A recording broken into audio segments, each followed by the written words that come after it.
உள்ளே வெளியே அப்படின்னு சொல்லுவாங்க. ஒரு கதவு திறந்தா ஒரு ஜன்னல் மூடினா இன்னொரு கதவு திறக்கும் அப்படிம்பாங்கல்ல, அந்த மாதிரி தான். ஏதாச்சும் ஒன்று சொல்லுவாங்க. நம்ம ஊரில் சொல்லுவாங்க, குளிப்புள்ள மடியில் அப்படிம்பாங்க. ஒரு குழந்தை வந்துட்டு பிறந்து இறந்து போச்சு, இல்லை வந்துட்டு இதாகிடுச்சு அப்படின்னு சொன்னாக்க, அடுத்து உடனே நமக்கு வந்துட்டு ப்ரெக்னென்ட் ஆகிறதுக்கு சான்ஸ் இருக்குது அப்படிங்கிறதெல்லாம் வந்துட்டு நமக்கு ஊரில் உள்ள வழக்கமாக உள்ள சிஸ்டம் இது. அந்த மாதிரி தான் யாராவது இறந்து போயிட்டாங்கனாக்கா அவர் தான் நம்ம வீட்டில் பிறக்கிறாரு அப்படிம்பாங்க. அந்த மாதிரி இப்போ வீட்டை விட்டு வெளியேற்றப்பட்டது ஒன்று மயில். இப்போ ஒரு ஒரு இந்த 2 குடும்பத்தையும் சேர்த்து பார்த்தா ஒன்று அவுட்டு. அப்போ இன்னொன்று உள்ளார வரணும். அப்போ இல்லைன்னா வருத்தமாக இருந்தது சந்தோஷமாக மாறணும் அப்படின்னாக்கா, இப்போதைக்கு என்ன இருக்குது அப்படின்னாக்கா, குமரவேலு வந்துட்டு நம்ம அந்த பிள்ளை அரசியை கல்யாணம் முடிச்சுக்கிறது தான். இப்போ நீங்கள் யோசிச்சு பார்த்தீங்கன்னா, நீங்கள் வேற இல்லை, கோமதி இடத்துல இன்னும் யோசிச்சு பார்த்தீங்கன்னா கூட தெரியும். கோமதி வந்துட்டு அன்னைங்க வந்து இப்படி காப்பாற்றினாங்க, அந்த பையன் வந்து கூடவே இருந்தான், ஏதோ ஒரு தப்பு பண்ணிட்டான், நம்ம பிள்ளை தானே அப்படின்னு எப்படி அன்னைங்க வந்துக்கிட்டு நான் எனக்கு ஒரு கஷ்டங்கிறப்ப வந்து நின்னாங்களோ, அப்படிங்கிறப்ப வந்துக்கிட்டு அந்த பையன் நல்லா இருக்கும்போது என்ன கொடுமை அவனுக்கு கொடுத்தா என்ன, எவனுக்கோ கொடுத்துட்டு சீரழியறதுக்கு அப்படின்னு கூட கோமதிக்கு நினைக்கிறதுக்கெலாம் சான்ஸ் இருக்குமா இருக்கும். ஏன்னா இது கல்யாணம் புது கல்யாணம் இல்லை, ஏற்கனவே கல்யாணம் முடிஞ்சிருச்சுன்னு ஊருக்கே தெரிஞ்சு ஒரு குடும்பம் போய் அங்கே குடித்தனம் நடத்தின பிள்ளை தான் அப்படிங்கிறது தான். ஸோ இதில் என்ன ட்விஸ்ட் வரப்போகுது அப்படிங்கிறதுல ஒன்று வந்துக்கிட்டு அந்த இதில் வந்துட்டு இப்போ போலீஸ் ஸ்டேஷனில் போனோன்னா அரிசி அப்படின்னு அவன் சொன்னதை நீங்கள் கவனிச்சுப்பீங்கன்னு தெரியல. 3 பேரும் அப்பா பையன் பெரியப்பா போனப்போ வந்துட்டு அரசியை பார்த்தோன்னே மற்றவங்களாம் விட்டுட்டு, அத்தையை விட்டுட்டு, ராஜியை விட்டுட்டு, தங்கச்சி ராஜியை விட்டுட்டு அரசி அப்படின்னு தான் அவன் சொன்னான். ஸோ அது ஒன்று. இந்த பக்கம் வந்தீங்கன்னாக்குன்னு மிஸ்டர் ரெபர் இருக்கார் பாண்டியன் வந்துக்கிட்டு, என்னடா இனிமேல் வந்துட்டு போலீஸ் ஸ்டேஷனுக்கும் நமக்கு வீட்டுக்கும் கோர்ட்டுக்குமே அலையணுமேடா அப்படின்னு அவர் சொன்னதும், அதுக்கப்புறமா வந்துக்கிட்டு அப்படி கோர்ட்டுக்கும் போலீஸும் அதே மாதிரியும் அவங்க அம்மா வந்து மயக்கம் போட்டு விழுற மாதிரியும் அப்படின்லாம் பார்த்து வருத்தப்படுறது, குடும்பமே இம்சப்படுறதெல்லாம் இந்த கனவாக கண்டு இந்த மனுஷன் படார்னு நம்ம சரவணை எந்திரிக்கிறது, இதெல்லாம் வச்சு பார்க்கும்போது அடுத்த வாரத்தில் 2 ட்விஸ்ட் நடக்கிறதுக்கு சான்சஸ் உண்டு. ஒன்று, மயிலை என்ன பண்ணுறது அப்படிங்கிற சரவணை எடுக்கிற முடிவு. இதை பற்றி முன்னிக்கே நம்ம பேசியிருக்கிறோம். அந்த முடிவை எடுப்பாங்களா அப்படிங்கிறது வந்துட்டு நான் வந்து அவருடைய வசனத்தில் தான் சொன்னேன். ஆனால் இன்றைக்கி வந்து அவன் தூங்கி முழிச்சு அழுதுட்டு அவங்க அம்மா வந்துச்சு, அம்மா முன்னாலையுமா உனக்கு அப்படின்னு அவன் சரவணை எந்திரிக்கும் போதே, ஆகா நம்ம என்ன நினச்சோமோ அதை நோக்கி தான் போகிறான் அப்படிங்கிறத பார்க்குறான். சரி, அதை பின்னாடி பார்க்கலாம். இப்போ என்ன நடக்கிறதுக்கு ஒரு சான்ஸ் இருக்குது அப்படின்னாக்கோ, இவ்வளவு நெருக்கமாக இருக்கிறது அப்படிங்கிறதுனால இவங்க அண்ணன் தம்பி 2 பேர் வந்துட்டு இனிமேலாம் அப்படி உறவெல்லாம் இருக்காது அப்படின்னு சொன்னாலும் கூட உறவு கொஞ்ச நாச்சும் வந்துட்டு கயிறு கொஞ்சம் லூஸ் ஆயிடுச்சு அப்படிங்கிறத வந்து நிச்சயமாக பார்த்துக்கலாம்.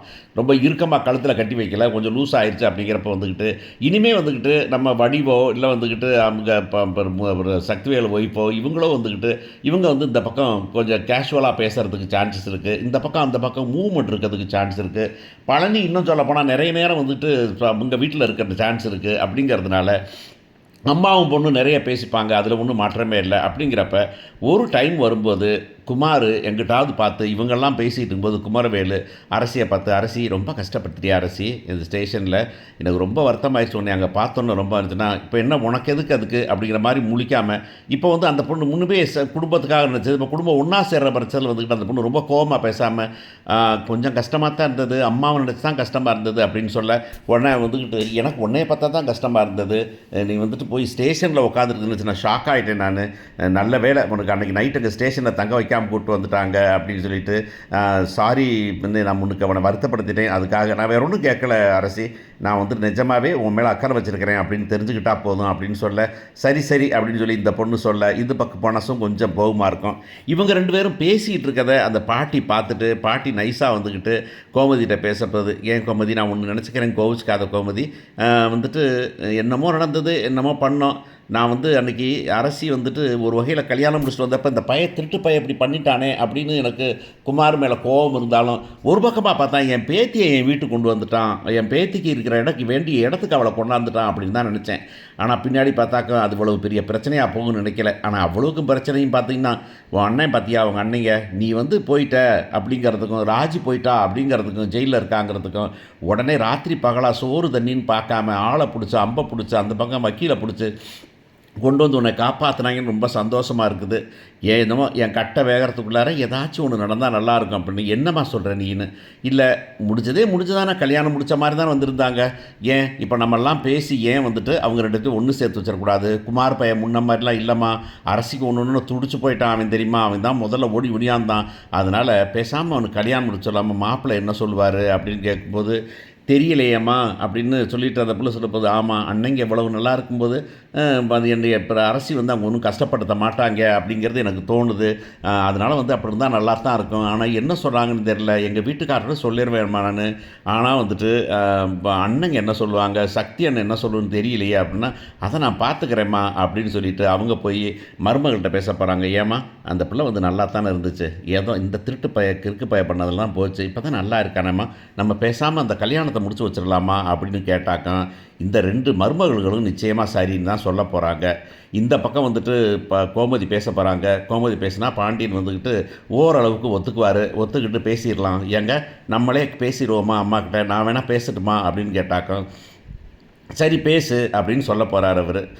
இஷ்டம், ஆனால் அரசிகிட்ட கேட்டுக்க அப்படின்னு. அரசி சொல்ல போகுது, நல்லா இருந்தாங்கன்னு எனக்கு ஒன்றும் சந்தோஷம்தான்ப்பா, எனக்கு ஒன்றும் இல்லை, நீங்கள் எடுக்கிற முடியுதாப்பா, நான் முன்னிக்கே சொல்லிட்டேன் நான், இவரோ இல்லை எவரோ நீங்கள் சொல்கிற ஆளை தான் நான் கல்யாணம் முடிச்சுப்பா, அதில் மாற்றமே இல்லைப்பா நான் அப்படின்னு சொல்ல போகுது அந்த பொண்ணு. உடனே இவங்க அங்கே போய் கேட்க போகிறாங்க. அம்மாட்ட போயிட்டு அம்மாட்ட சொல்லியிருப்பாங்க, வீட்டுக்கார் ஒன்றும் பிரச்சனை இல்லை, அரசிக்கும் பிரச்சனை இல்லை அப்படின்னு சொல்லிட்டு. இந்த தடவைனாச்சும் பாண்டியன் இந்த வார்த்தையை சொல்கிறதுக்கு முன்னாடி பசங்களையும் கேட்டுக்கிட்டு சொன்னார்னா நல்லாயிருக்கும், இல்லைனா அட்லீஸ்ட்டு ஒரு இன்ஃபர்மேஷனாச்சும் கொடுத்தாருனா நல்லாயிருக்கும். ஆனால் இங்கேருந்து அங்கே போனால் அங்கே என்ன நடக்கும் அப்படிங்கிறது தான் விஷயம். நிச்சயமாக வந்துட்டு முத்துவேலு சக்திவேல் வந்து அதை கொஞ்சம் கோவப்பட்டு தான் பார்ப்பார். என்னது அன்னைக்கு வேணான்னு ஓடுனீங்க, அசிங்கப்படுத்திட்டு போனீங்க, இன்றைக்கி வந்துட்டு திரும்ப கல்யாணம் முடிச்சு வைப்பீங்களா, அதெல்லாம் என்னால் முடியாது.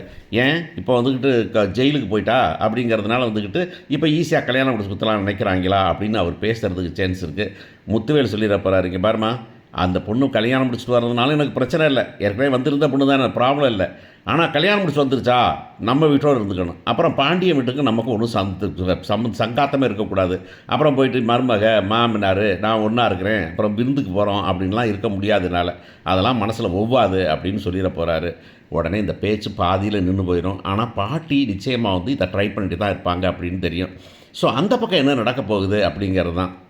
செந்தில் வந்துட்டு இப்போ சரவணன் வந்து நிச்சயமாக வந்துட்டு இப்போ இது பண்ண மாட்டார், என்னன்னாக்கா அவன் அப்பா அம்மாவை திரும்ப கஷ்டப்படுத்த மாட்டார் அப்படிங்கிறதுனால என்ன பண்ணலாங்கிறதுக்காக சொல்லிட போகிறார் மயிலை பார்த்து, மயில் இங்கே பாரு, நீ வந்து என் கூட என்னை மேலே லவ் பண்ணுறேன், என்னை ஆசையாக இருக்கிறேன், என் கூட இருக்குன்னு நினைக்கிறேன், அதெல்லாம் இனி முடியாது. ஏன்னா எங்கள் அப்பா அம்மாவெலாம் இப்படி பண்ணிட்டாங்க, எங்கள் அப்பா அம்மாவை ரொம்ப வருத்தப்படுத்திட்டேன், இனிமேல் அவங்க வந்து அங்கே இருக்க முடியாது. அதனால் நான் சொல்கிறது என்னென்னாக்கா, நம்ம 2 பேரும் சண்டை போட்டுக்க வேண்டாம், கோர்ட்டு கேஸெல்லாம் ஒன்றும் போக வேண்டாம். அதே நேரத்தில் வந்து நீயும் கோர்ட்டுக்கு தான் வரணும், நீயும் கையில் இருக்க காசு செலவழிக்கணும். எங்களுக்கு அப்படி தான், எங்கள் அப்பா அம்மா என் தங்கச்சியை என் தம்பிங்கெல்லாம் வந்து ஜெயிலுக்கு வரதே எனக்கு கோர்ட்டுக்கு வரதே அலைய பிரிக்கலை.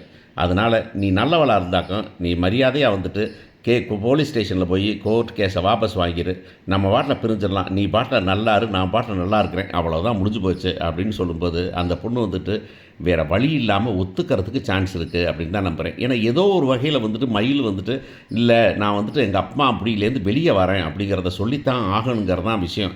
அது வந்துட்டு இன்றைக்கி உடனே நடக்காமல் காலப்போக்கில் வந்துக்கிட்டு இன்னும் கொஞ்சம் நல்லது பண்ணி மனசு மாறி அப்புறமா வந்துக்கிட்டு சரி வா ஒன்றா வாழலாம்னு சேர்கிறதுக்கு சான்ஸ் இருக்குமே தவிர உடனே கொண்டு வர்றதுங்கிறது நடக்காது.